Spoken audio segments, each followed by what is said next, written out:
আকাশবাণী আগরতলা। স্থানীয় সংবাদ পড়ছে চন্দন লেখাপাল। এখনকার বিশেষ বিশেষ খবর হলো, সাংসদ বিপ্লব কুমার দেব আজ লোকসভায় বিভিন্ন প্রকল্প থেকে অব্যয়িত অর্থ উত্তর পূর্বাঞ্চলীয় রাজ্যগুলির ক্ষেত্রে বিভিন্ন প্রকল্পের মাধ্যমে ব্যবহারের দাবি জানান। ত্রিপুরা মধ্যশিক্ষা পর্ষদের মাধ্যমিক এবং উচ্চ মাধ্যমিক পরীক্ষার উত্তরপত্র মূল্যায়নের কাজ আজ থেকে শুরু হয়েছে। লোকসভায় যৌথ সংসদীয় কমিটির প্রতিবেদন অনুযায়ী ওয়াকফ সংশোধনী বিল 2025 নিয়ে আলোচনা চলছে। প্রধানমন্ত্রী নরেন্দ্র মোদী ষষ্ঠ বিমস্টেক শীর্ষ সম্মেলনে যোগ দিতে আগামীকাল দুদিনের সফরে থাইল্যান্ড যাচ্ছেন। আগামী 4, 5 এবং 6 এপ্রিল রাজ্যের সবকটি জেলায় বজ্রপাত সহ বৃষ্টির সম্ভাবনার কথা বলেছে আবহাওয়া দপ্তর। এবারে আসছি বিস্তারিত সংবাদে। সাংসদ বিপ্লব কুমার দেব আজ লোকসভায় বিভিন্ন প্রকল্প থেকে অব্যয়িত অর্থ নির্ধারিত সময়ের পর ফেরত দেওয়ার বদলে উত্তর পূর্বাঞ্চলীয় রাজ্যগুলির ক্ষেত্রে বিভিন্ন প্রকল্পের মাধ্যমে ব্যবহারের দাবিতে উত্তর পূর্বাঞ্চল উন্নয়ন মন্ত্রী জ্যোতিরাদিত্য সিন্ধিয়ার দৃষ্টি আকর্ষণ করেন। अलग मिनिस्ट्री में जो स्कीम होती है वो राज्य सरकार को दिया जाता है और इसमें जो राशि है, जो अनस्पेंड मनी रहता है, वो वापस फाइनेंस पूल में आ जाता है। इस राशि को नॉर्थ ईस्टर्न स्टेट को ज्यादा से ज्यादा खर्चा किया जाए अलग अलग स्कीम के माध्यम से, ऐसा कोई योजना डोनर मिनिस्ट्री में है तो योजना किस तरीके से इम्प्लीमेंट किया जाएगा, मैं ये जानना चाहता हूँ। জবাবে উত্তর পূর্বাঞ্চল উন্নয়ন মন্ত্রী জ্যোতিরাদিত্য সিন্ধিয়া বলেন, গত 3 বছরে 54টি কেন্দ্রীয় মন্ত্রকের অব্যয়িত অর্থ উত্তর পূর্বাঞ্চলের রাজ্যগুলির উন্নয়নে দেয়া হয়েছে। তাছাড়া প্রধানমন্ত্রী নরেন্দ্র মোদী বিভিন্ন দপ্তরের কেন্দ্রীয় মন্ত্রীদের উত্তর পূর্বাঞ্চলের রাজ্যগুলির উন্নয়নের জন্য অতিরিক্ত অর্থ প্রদানের নির্দেশ দিয়েছেন। তিনি জানান, এখনো পর্যন্ত বিভিন্ন কেন্দ্রীয় মন্ত্রকের অব্যয়িত প্রায় 1,02,374 কোটি টাকা উত্তর পূর্বাঞ্চলের উন্নয়নের জন্য প্রদান করা হয়েছে। भारत सरकार ने 54 मंत्रालयों के साथ उन उत्तर पूर्वी राज्यों में निवेश कर लिया है सर। तो जो विप्लव जी की चिंता है कि वो फंड लैप्स न हो, वो जाहिर है सर, पर मैं उनको आश्वस्त कराना चाहता हूं कि केवल डोनर मिनिस्ट्री नहीं, लेकिन प्रधानमंत्री जी ने सदैव कहा है कि होल ऑफ गवर्नमेंट अप्रोच होना चाहिए। उस होल ऑफ गवर्नमेंट अप्रोच के तहत हमारे 54 मंत्रालय भी पूरी कोशिश कर रहे हैं कि समूची राशि नहीं, लेकिन उससे ज्यादा अतिरिक्त राशि भी उत्तर पूर्वी राज्यों में खर्च की जाए। ত্রিপুরা মধ্যশিক্ষা পর্ষদের মাধ্যমিক এবং উচ্চ মাধ্যমিক পরীক্ষার উত্তরপত্র মূল্যায়নের কাজ আজ থেকে শুরু হয়েছে। পর্ষদের সভাপতি ধনঞ্জয় গণচৌধুরী জানিয়েছেন, আগরতলার নেতাজি সুভাষ বিদ্যানিকেতন এবং বর্দোয়ালি দ্বাদশ শ্রেণী বিদ্যালয়ে উচ্চ মাধ্যমিক পরীক্ষার উত্তরপত্র মূল্যায়ন করা হচ্ছে।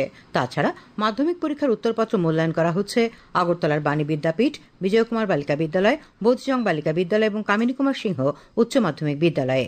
উত্তরপত্র মূল্যায়নের কাজে পর্ষদ মোট 2192 জন শিক্ষক শিক্ষিকাকে নিয়োজিত করেছে। তাদের মধ্যে মহাবিদ্যালয়ের বেশ কয়েকজন অধ্যাপক এবং অধ্যাপিকাও রয়েছেন। কৃষিমন্ত্রী রতনলাল নাথ আজ বামুটিয়ার উত্তর লক্ষ্মীলুঙ্গায় নবনির্মিত বীজ প্রক্রিয়াকরণ কেন্দ্রের উদ্বোধন করেন।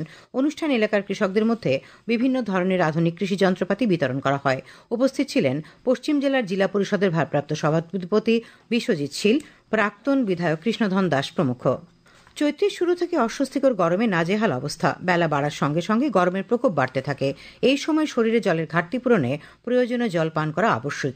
অস্বস্তিকর গরম থেকে এখনই রেহাই পাচ্ছেন না রাজ্যবাসী। প্রতিদিন পারদ আরও চড়ছে। এই গরমে সুস্থ থাকতে চিকিৎসকরা চড়া রোদ এড়ানোর পরামর্শ দিচ্ছেন। জিবি হাসপাতালের সুপার ডক্টর শঙ্কর চক্রবর্তী পরিমিত জল পান করার পাশাপাশি তেল মশলাদার খাবার এড়িয়ে চলতে পরামর্শ দেন। জিবি হাসপাতালের deputy super doctor Kanak Chowdhury সাময়িকভাবে স্বস্তি পেতে নরম পানীয়, রাস্তার ধারে রঙিন শরবত এড়িয়ে চলতে পরামর্শ দিয়েছেন। তবে শসা, তরমুজ, আনারসের মতো জলজাতীয় ফল বেশি করে খেতে বলেছেন তিনি।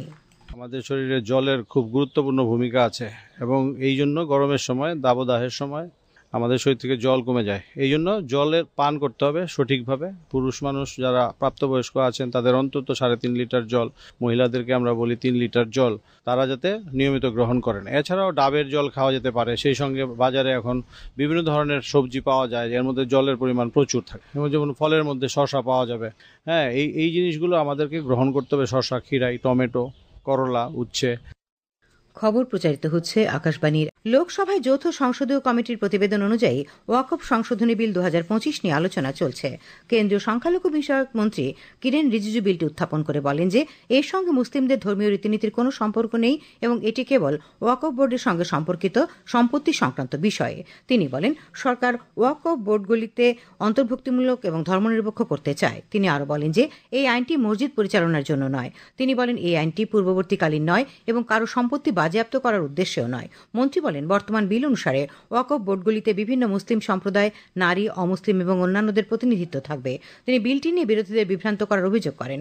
তিনি বলেন, বর্তমান আইনে দেশে যে কোনো জমিকে ওয়াকফ সম্পত্তি হিসেবে ঘোষণা করার জন্য কিছু বিধানের অপব্যবহার করা হয়েছে। एक बहुत ही महत्वपूर्ण प्रावधान है जो हमको रखना पड़ा। आपने लॉ ऑफ लिमिटेशन को इस वक्फ बोर्ड का प्रावधान से हटा दिया था, इसको हमने लगाया है। तो अब तो मालूम है the limitation act of 1963 will now apply to the Waqf property claims from the date of commencement of this act, aiming to reduce prolonged litigation। ये बहुत बड़ा मैं मानता हूं एक कदम उठाया है। বিরোধী দলের জবাবে কেন্দ্রীয় স্বরাষ্ট্রমন্ত্রী অমিত শাহ বলেন, মন্ত্রিসভা কর্তৃক অনুমোদিত যৌথ সংসদীয় কমিটির বিস্তারিত আলোচনার পরে বিলটি আনা হয়েছে। তিনি বলেন, কোনো অমুসলিম ওয়াকফে আসবে না। তিনি আরও বলেন, ধর্মীয় প্রতিষ্ঠান পরিচালনাকারী কোনো অমুসলিমকে ওয়াকফে অন্তর্ভুক্ত করার কোনো বিধান নেই। শ্রী শাহ বলেন, এটি একটি বিশাল ভুল ধারণা যে এই বিলটি মুসলমানদের ধর্মীয় আচরণে হস্তক্ষেপ করবে এবং তাদের দান করা সম্পত্তিতে হস্তক্ষেপ করবে। তিনি বলেন, ভোট ব্যাংকের জন্য এবং নির্দিষ্ট ভোটারদের সন্তুষ্ট করার জন্য সংখ্যালঘুদের মধ্যে ভুল ধারণা ছড়িয়ে দেওয়া হচ্ছে। আলোচনা শুরু করে কংগ্রেসের গৌরব গগৈ সরকারকে এই বিল সম্পর্কে জনগণকে বিভ্রান্ত করার অভিযোগ আনেন। তিনি বলেন, এই বিল সংবিধান বিরোধী। সমাজবাদী পার্টির অখিলেশ যাদব অভিযোগ করেন যে সরকার মূল্যবৃদ্ধি, বেকারত্ব, নোট বাতিল এবং অন্যান্য বিষয়গুলির সঙ্গে সম্পর্কিত ব্যর্থতা আড়াল করার জন্য বিলটি এনেছে। তিনি প্রয়াগরাজে মহাকুম্ভের সময় পদদলিত হওয়ার ঘটনা এবং এই ঘটনায় মৃত্যুর সংখ্যা নিয়ে সরকারের প্রতি প্রশ্ন তোলেন। টিএমসি সাংসদ কল্যাণ ব্যানার্জি প্রস্তাবিত আইনটিকে ভুল ধারণা, অযৌক্তিক এবং স্বেচ্ছাচারী বলে অভিহিত করেছেন। আলোচনায় অংশ নিয়ে বিজেপি রবিশঙ্কর প্রসাদ বলেন, এই দেশ যতটা হিন্দুদের ততটাই মুসলিমদের, এতে কোনো সন্দেহ নেই। তিনি বলেন, বিলটি ওয়াকফ বোর্ডে মহিলাদের বাধ্যতামূলক অন্তর্ভুক্তির প্রস্তাব করে, যার লক্ষ্য ওয়াকফ সম্পত্তি ব্যবস্থাপনায় স্বচ্ছতা এবং লিঙ্গ ন্যায় বিচার বৃদ্ধি করা। টিডিপির কৃষ্ণপ্রসাদ টেনেটি বিলটিকে সমর্থন করেন। তিনি বলেন, 1,20,00,000 টাকার ওয়াকফ সম্পত্তি এবং 36 লক্ষ একরেরও বেশি জমি সংখ্যালঘুদের জন্য অর্থনৈতিক ও সামাজিক রূপান্তরের সুযোগ তৈরি করবে। জেডিইউ নেতা এবং কেন্দ্রীয় মন্ত্রী রাজীব রঞ্জন সিং লালন বলেন, আলোচনার শুরু থেকে এমন পরিবেশ তৈরি করার চেষ্টা করা হয়েছে যেন বিলটি মুসলিম বিরোধী। তিনি বলেন, বিলটি মোটেও মুসলিম বিরোধী নয়। শ্রী সিং বলেন, ওয়াকফ এক ধরনের ট্রাস্ট যা মুসলিমদের স্বার্থে কাজ করার জন্য গঠিত। শেষ খবর পাওয়া পর্যন্ত আলোচনা চলছে। প্রধানমন্ত্রী নরেন্দ্র মোদী ষষ্ঠ বিমস্টেক শীর্ষ সম্মেলনে যোগ দিতে আগামীকাল সকালে দুদিনের থাইল্যান্ড সফরে যাবেন। 2016 এবং 2019 সালের পর এটি হবে প্রধানমন্ত্রীর তৃতীয় থাইল্যান্ড সফর। সফরকালে প্রধানমন্ত্রী আগামীকাল ব্যাংককে থাইল্যান্ডের প্রধানমন্ত্রী পেটংট্রান সিনাওয়াত্রার সঙ্গে দ্বিপাক্ষিক আলোচনা করবেন। তারা দ্বিপাক্ষিক সম্পর্কে সমস্ত অগ্রগতি পর্যালোচনা করবেন এবং ভারত থাইল্যান্ড দ্বিপাক্ষিক অংশীদারিত্বকে আরও গতিশীল করার উপায় নিয়ে আলোচনা করবেন। তাদের উপস্থিতিতে বেশ কয়েকটি দ্বিপাক্ষিক নথি স্বাক্ষরিত হবে। উল্লেখ্য, আগামী শুক্রবার অনুষ্ঠিতব্য ষষ্ঠ বিমস্টেক শীর্ষ সম্মেলনের প্রতিপাদ্য হল বিমস্টেক সমৃদ্ধ, স্থিতিস্থাপক এবং উন্মুক্ত। মুখ্যমন্ত্রী ড মানিক সাহা আগামী 9 এপ্রিল ধর্মনগরের বিবেকানন্দ সার্ধ শতবার্ষিকী ভবনে রাজ্যভিত্তিক যাত্রা উৎসবের উদ্বোধন করবেন। যাত্রা উৎসব চলবে 23 এপ্রিল পর্যন্ত। রাজ্যের বিভিন্ন জেলা থেকে মোট 13টি যাত্রাদল রাজ্যভিত্তিক যাত্রা উৎসবে অংশ নেবে। 9 এপ্রিল থেকে যাত্রা শুরু হলেও চৈত্র সংক্রান্তি ও পয়লা বৈশাখ উপলক্ষে মধ্যে 14-15 এপ্রিল যাত্রাপালা অনুষ্ঠিত হবে না। সিপিআইএম দলের 24তম পার্টি কংগ্রেস আজ থেকে তামিলনাড়ুর মাদিরায় শুরু হয়েছে। পার্টি কংগ্রেসের উদ্বোধনী অধিবেশনে সভাপতিত্ব করেন পলিট ব্যুরোর সদস্য মানিক সরকার। উপস্থিত ছিলেন সিপিআইএম এর সাধারণ সম্পাদক ডি রাজা, সিপিআইএম এর লিবারেশনের সাধারণ সম্পাদক দীপঙ্কর ভট্টাচার্য, আরএসপির সাধারণ সম্পাদক মনোজ ভট্টাচার্য, ফরওয়ার্ড ব্লকের সাধারণ সম্পাদক জি দেবরাজন।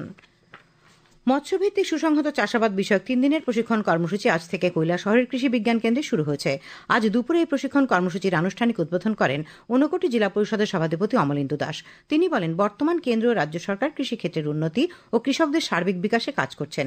এজন্য বিভিন্ন কর্মধারা রূপায়িত হচ্ছে যাতে কৃষকদের আয় উপার্জন বৃদ্ধি পায়। অনুষ্ঠানে বক্তব্য রাখেন কৃষি বিজ্ঞান কেন্দ্রের বরিষ্ঠ বিজ্ঞানী বিশ্বজিৎ বল। রাজ্যের বিভিন্ন অংশে বাসন্তী পূজার আয়োজন চলছে। আগামীকাল ষষ্ঠী পূজা ও বোধনের মধ্য দিয়ে শাস্ত্রমতে বাসন্তী পূজা শুরু হবে। চিরাচরিত প্রথা অনুযায়ী আগরতলার দুর্গাবাড়িতে সরকারি উদ্যোগে এবছরও বাসন্তী পূজার আয়োজন করা হয়েছে। তাছাড়া আগরতলার আনন্দময়ী আশ্রম, বিভিন্ন ক্লাব ও বাড়িঘরে সাড়ম্বরে এই পূজার আয়োজন করা হয়েছে। শেষ মুহূর্তের প্রস্তুতি হিসেবে রাজধানী আগরতলার বিভিন্ন পূজা মণ্ডপ ও মূর্তিপাড়ায় ব্যস্ততা এখন তুঙ্গে। আবহাওয়া, আগামী 4, 5 এবং 6 এপ্রিল রাজ্যের সবকটি জেলায় বজ্রপাত সহ বৃষ্টির সম্ভাবনা রয়েছে। আজ আগরতলা আবহাওয়া দপ্তরের অধিকর্তা ড পার্থরা এই খবর জানিয়ে বলেন, এই সময় রাজ্যে বিক্ষিপ্তভাবে প্রতি ঘন্টায় 40 থেকে 50 কিলোমিটার বেগে দমকা হাওয়া বয়ে যেতে পারে। গত 24 ঘন্টায় উত্তর জেলার কদমতলায় 10.2 মিলিমিটার বৃষ্টি হয়েছে। শ্রী রায় জানান, মার্চ মাসে বৃষ্টিপাত স্বাভাবিকের চেয়ে অনেক কম হয়েছে। এদিকে আবহাওয়া দপ্তর জানিয়েছে আগামীকাল আকাশ আংশিক মেঘাচ্ছন্ন থাকবে। শেষ করার আগে খবরের বিশেষ অংশগুলি আরেকবার। সাংসদ বিপ্লব কুমার দেব আজ লোকসভায় বিভিন্ন প্রকল্পের অব্যয়িত অর্থ উত্তর পূর্বাঞ্চল পূর্বাঞ্চলের জন্য ব্যয় করার দাবি জানিয়েছেন। ত্রিপুরা মধ্যশিক্ষা পর্ষদের মাধ্যমিক এবং উচ্চ মাধ্যমিক পরীক্ষার উত্তরপত্র মূল্যায়ন শুরু হয়েছে। লোকসভায় যৌথ সংসদীয় কমিটির প্রতিবেদন অনুযায়ী ওয়াকফ সংশোধনী বিল 2025 নিয়ে আলোচনা চলছে। প্রধানমন্ত্রী নরেন্দ্র মোদী ষষ্ঠ বিমস্টেক শীর্ষ সম্মেলনে যোগ দিতে থাইল্যান্ড সফরে যাচ্ছেন। আগামী 4 এবং 5 ও 6 এপ্রিল রাজ্যের সবকটি জেলায় বজ্রপাত সহ বৃষ্টির সম্ভাবনা রয়েছে। স্থানীয় সংবাদ আজকের মতো এখানেই শেষ হলো। পরবর্তী বাংলা স্থানীয় সংবাদ শোনা যাবে আগামীকাল সকাল 7টায়।